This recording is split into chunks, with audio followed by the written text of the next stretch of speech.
Banning abortion would reduce the number of abortions. You would support banning abortion. Yes, but that's not the actual evidence. Get you this. It does happen, but I'll get you this. That's not the actual evidence. Hello. I guess I disagree with you regarding the Israeli-Palestinian conflicts. I don't even. What is even my view on these? People try to pin me down on Israel-Palestine, which I don't really care all that much. He will stand 10 toes on any topic, and he lets them pick the topic. Thank you all for sitting down. What's your name? My name is Mike. Mike, good to see you. My name is Mercy. Mercy, beautiful My name is name. Kenny. Kenny, you all came out tonight. You disagree with me. Did I convince you by the end of the speech? No. I do not think so. Okay, what do we disagree about? Mainly the stance on settler colonialism. Okay, what's your problem with it? I guess my problem is for somebody who claims to be a conservative that's supposed to uphold the values of the Constitution, how it's difficult to justify some types of colonialism versus others. Well, the Constitution was ratified in a colonial age by people who were themselves colonists and who descended from the colonial settlers themselves. Yes, I love videos like this. And the reason I love videos like this is because it points out something that I criticize Democrats very, very, very heavily on. Well, that's not why I love it, but I get to what I'm saying. It's because conservatives, whether or not you agree or disagree with them, they will sit down and have a conversation with you. I don't care if it's the most right-leaning conservative you could think of. They will sit down and have a conversation with anybody. And this is something that Democrats just didn't do until very recently. Actually, they didn't start doing it until really following Trump's second term. Conservatives been doing it, and this is why conservatives tend to be more trustworthy in the public eye, because they will sit down with anybody, such as this example. Michael Knowles is sitting down with a group of college students who literally disagree with him on majority of what he's saying. He has no notes, no phone, no chat GPT, just straight one-on-one conversation. Let's talk this out.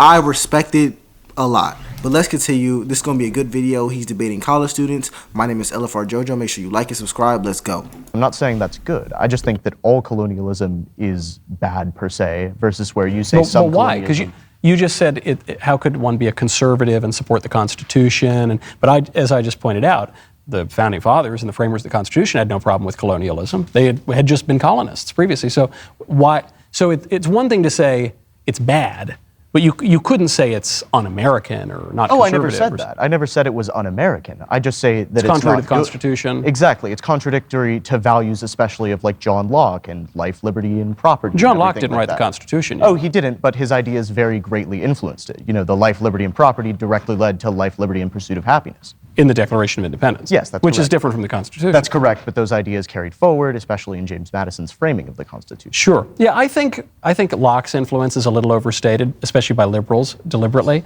And I think that other guys like Montesquieu or even Cicero and some more conservative thinkers, even Thomas Aquinas, either directly or indirectly, I think influenced the Constitution a little bit more than it is understood. But fair enough point. You're saying you can't be a liberal and be a colonialist. Yes, that's correct. Okay, but liberals do that all the time, don't they? I'm sorry. Why did we go in and intervene in Libya, for instance, under a very liberal government, Obama and Hillary Clinton? Why did we intervene there? There was no particular direct American interest involved. There was humanitarian reasons, right? Okay. It was a kind of colonialism, wouldn't you say? Sure. Well, there you go. Then it doesn't contradict the liberals. Well, I'm saying that you shouldn't be, that's the case. I'm saying that all types of colonialism are inherently bad versus where you are justifying some types or others, because it violates people's own rights. What rights? To life, basically. Saying that my life is better than your life. No, I'm not saying when I support colonialism, I'm not supporting genocide or something like that. I'm just saying that nations have interests and we exert those interests in different places around the world. So it wouldn't violate your right to life. Well, I mean, to Native Americans and people who were here before us, it does, because they're no longer with us. No. Because we take their property as well. No, we traded with the Indians, and we were those there negotiations were wars fair per se? Well, why wouldn't they have been fair? Because they were being coerced. That's why a lot of treaties... How are they being coerced? They were being coerced because whenever the treaties are being signed, there's groups of people behind them with guns who are basically saying, sign this treaty or we'll shoot you. I think you diminish the Native Americans. I mean, I think the first Native American interaction that we had in the United States, in the first instance of settler colonialism in the Northeast, at Plymouth, the people who sailed on the Mayflower, which is a great cigar brand. They formed an alliance with Chief Massasoit. Massasoit, who was became the chief of the Wampanoag Nation, which greatly benefited from an alliance with the Pilgrims, with the English colony. And the Wampanoag had enemies, and they actually let the English know that the Massachusetts Indians were going to come after them. And so, in fact, Massasoit himself was nursed back to life by Edward Winslow. The guy would have died without the Pilgrims. So later on, decades later, relations broke down because a direct descendant of Massasoit decided to start a war on the mistaken pretext that the English had killed his brother. But I say all of this arcane history to you to point out the real history is a lot more interesting than the notion that the Native Americans were just innocent little does who were coerced by the omnipotent white man who had total power over them. The real history shows that these Native Americans were real men. They engaged in real alliances, and they benefited, and sometimes they were damaged by it. But I guess my question then is also, what's the alternative? There is unfortunately no alternative, but I'm saying that the practice as a whole is bad. Okay, and I don't think that it's good. It's bad, but or there's no beneficial alternative. to justify I'll take it. Okay, that's fine. Where do we disagree? Yeah, so I had a lot of issues with what you were talking about. And I myself am Christian, so the first thing I want to talk about is abortion. Yep. So you mentioned that abortion is killing, which I understand biblically, that's how it is, that is how it is presented. And biologically. And biologically. But do you not agree that there are certain circumstances in which abortion is necessary? And adding on to that, do you not think that abortion is not as much of a black and white issue as you are making it out to be? I think it's a totally black and white issue, and I don't think abortion is ever necessary. I suppose if one looked at a very, very small number of medical problems that could arise, the death of the preborn baby could result as a consequence of that medical treatment. You'd look at a case like ectopic pregnancy, where the baby implants in the fallopian tube. There, it might be necessary even to remove the fallopian tube to prevent the woman from dying. That would necessarily result in the death of the baby. But the death of the baby is not what is intended, and the abortion of the baby is not the medicine to treat the mother. So that would be one example. But of course, for 99% plus of abortions, it's not to protect the life of the mother, it's not because of a pregnancy that resulted from rape or incest, it's a purely elective pregnancy. So would you agree, as a Christian, for those pregnancies, at the very least for those pregnancies, that those are morally unacceptable?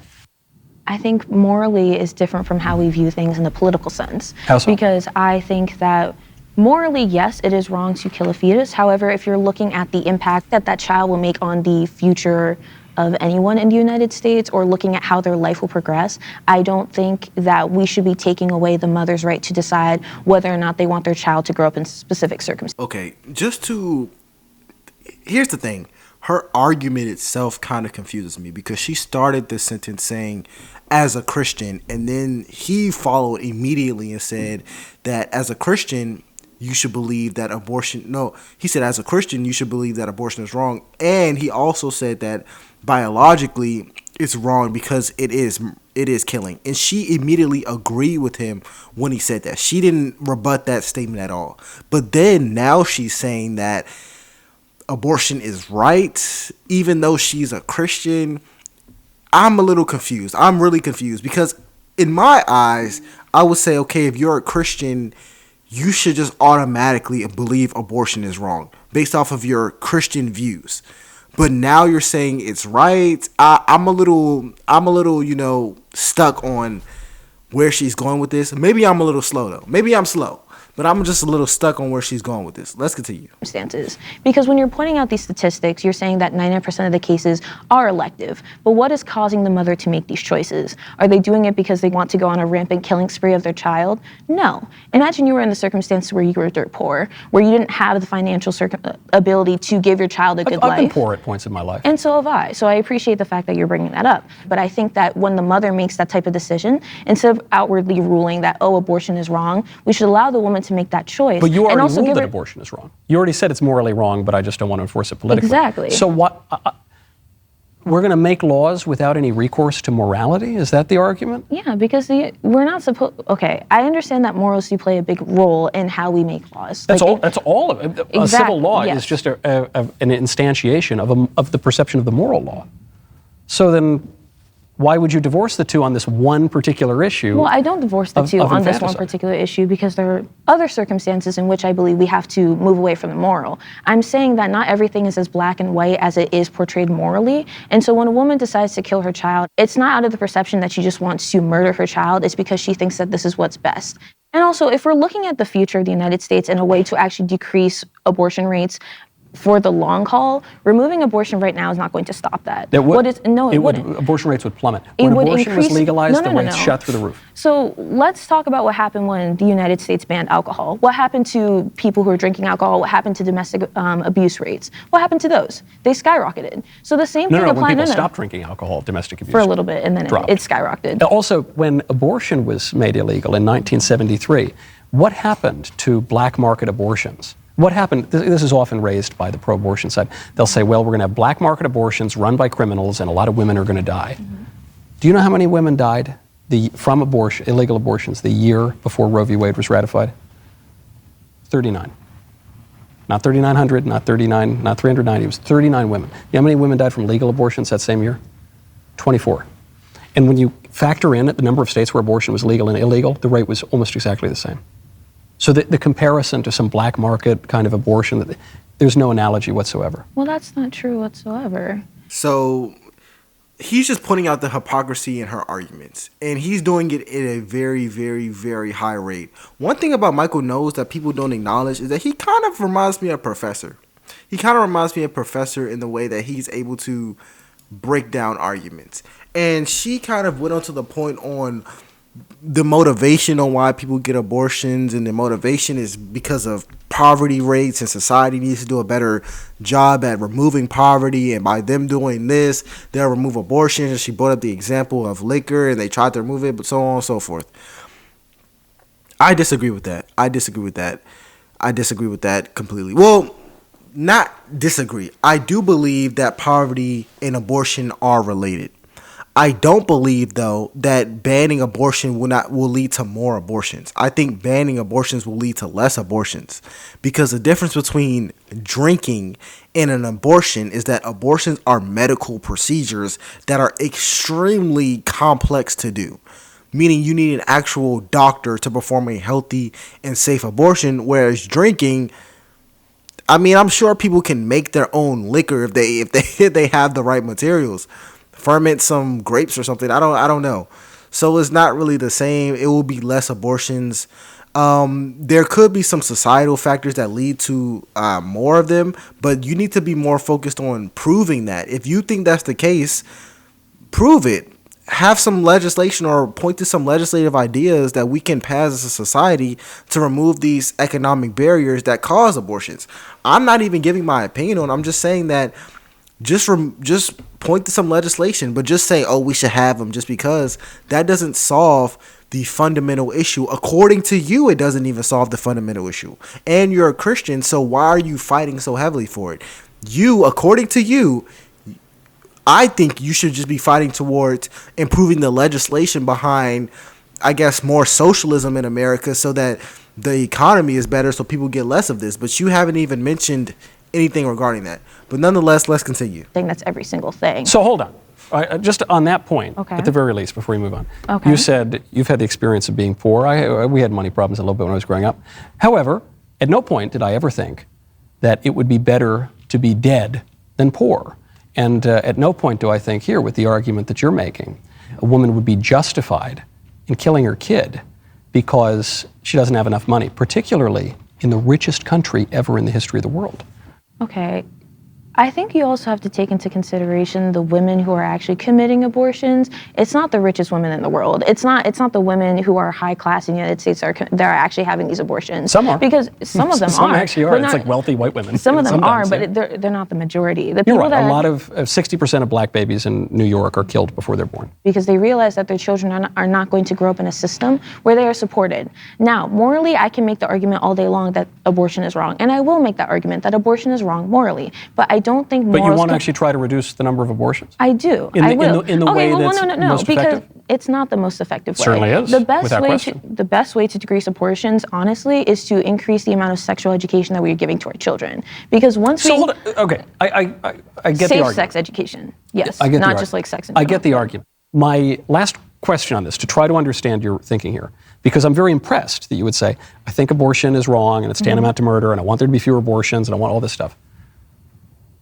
If it were the case that outlawing abortion would, in fact, reduce abortion dramatically, why would you not support that if you have all of those other goals that you've just stated? Well, I would support it, but that's not what the actual case is. You would. So if I could convince you, if I could convince you that, that banning abortion would reduce the number of abortions, you would support banning abortion. Yes, but that's not the actual evidence. We'll get you this. It does happen, but I'll get you the statistics. That's not the actual evidence. Hello. I guess I disagree with you regarding the Israeli-Palestinian conflicts. What is even my view on these? People try to pin me down on Israel-Palestine, which I don't really care all that much about. And one thing he does that you can't even fight is that he will stand 10 toes on any topic, and he lets them pick the topic. Something that a lot of people just never do. I'm going to end the video here. Let me know what you think about this. Let me know if you agree with any of the students or you disagree with the students. My name is Elifar Jojo, and I'll see you on the next one. Peace.